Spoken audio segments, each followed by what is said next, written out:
this is Mr. Armstrong here. We're looking at the Daily 10, which is a television show on the E channel. I'm going to be pointing out where some graphics are being superimposed over video, specifically the number 8. Okay, so watch for this 8 to be animated.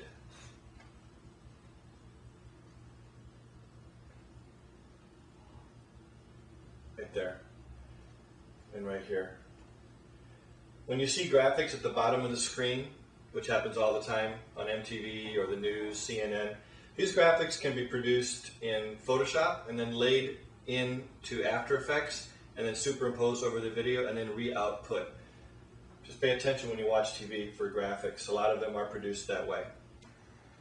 Okay, so here we are in iMovie, which you have been working with to produce your ad, and you've done your editing and your transitions, and you know that there are certain places in your ad that you want to apply an effect. Like for instance right here, you know that you're going to be dropping in a little laser effect in After Effects, and you know that at the end here, when the guy is laying down and he's going to do the product placement and he's going to smile at the camera, you're going to need to drop in your bottle and your logo down in here. Okay, so you're going to make sure you leave some space in there when you're composing your shots.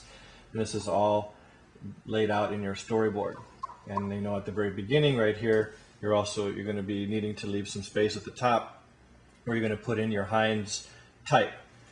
What you're going to do is take this file, and as you know, you're going to export it, and you're going to make a movie out of it, and you're going to bring that movie into After Effects. Okay, so we've already done that. It's like a cooking show here.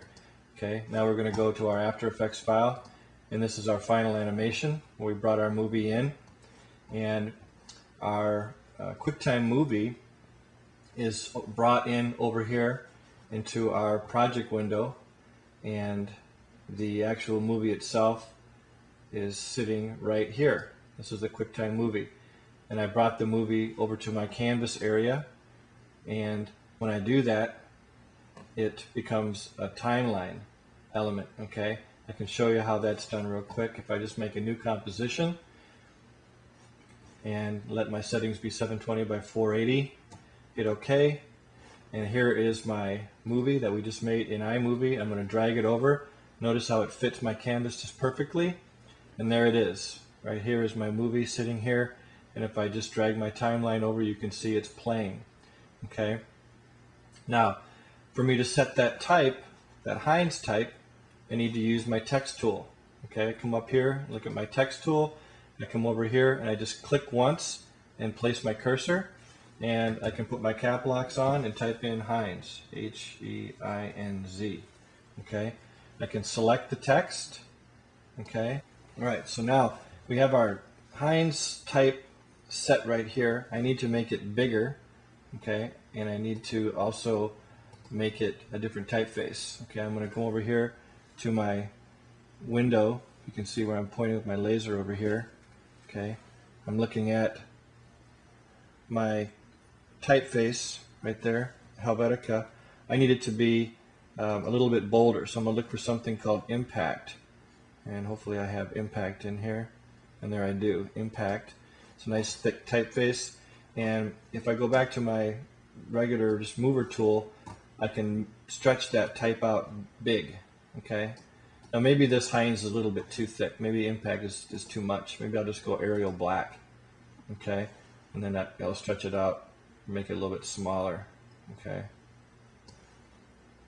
So you just manipulate the type a little bit and set it up here. Okay. Now I need to apply the effect called Shine. Okay. And notice when I set my type, it creates a layer down here. Okay, and I can make my layer a little bit smaller by dragging it down. Okay, so today we're only going to go over two effects: the type and how to put that little laser effect in for the gun. Okay, so we're going to go to Effect, Trap Code, and Shine. And when I do that, notice that it does something to the type. Okay, and a window pops up. So I need to change a couple things. Okay. Transfer mode I need to set to normal. Now that makes the type pop back up. Alright, so now we are looking at the source point of the light, and it's right here. Okay, it's just a little circle that allows me to control the light. Notice as I move the source point, it changes where the light is coming through the text. You see this on TV all the time, this effect. Just pay attention and you'll know that this is called shine. Okay. When I get the light at the top where I want it, or let's just say I start at the bottom, okay, I'm going to need to look at my timeline down here, and I'm going to set a keyframe that says at this point in time the light source is going to start right here. When I do that, it makes a keyframe, and I'm going to drag the playhead over, so within about 3 seconds I'm going to drag the source point up so that it slides up, and now the light is moving up. Okay, and if I want to rewind this thing, this animation, I can rewind it. Window for time controls, which is right here, and then when I do that, I can rewind and I can do a RAM preview, and it's going to start to play back what I just did. It's going to calculate that light, and you'll see now that the light is going to be moving once it gets done calculating. And it takes a few seconds to do this. We're actually skipping 5 frames too. So you can see now the light is moving here. It's going from one keyframe down here to the next, and it's interpolating. And that's the basics of doing a shine effect on text. Okay, here we are. We're going to apply an effect which is called a lightning effect. And when you apply lightning, you basically go under effect, simulation, and then go over to lightning. Okay.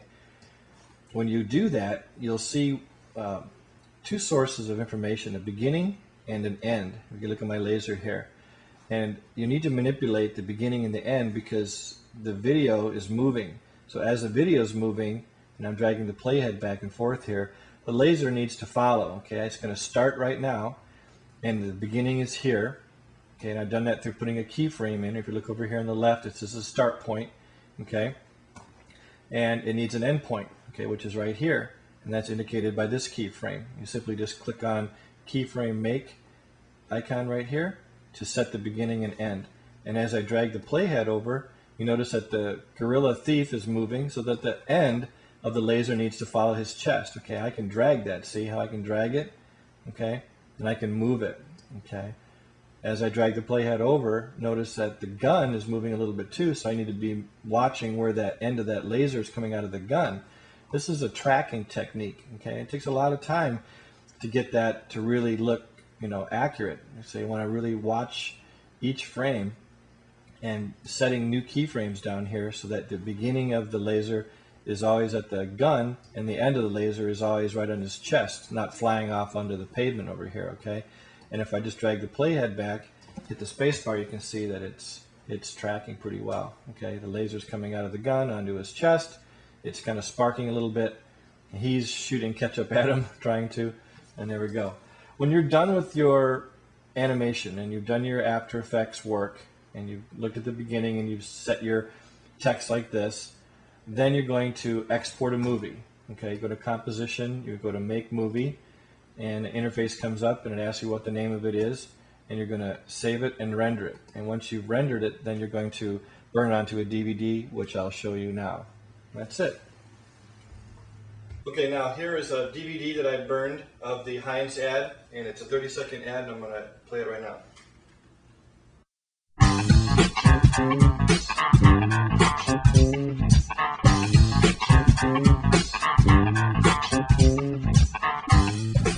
Stop! Bring back the Heinz!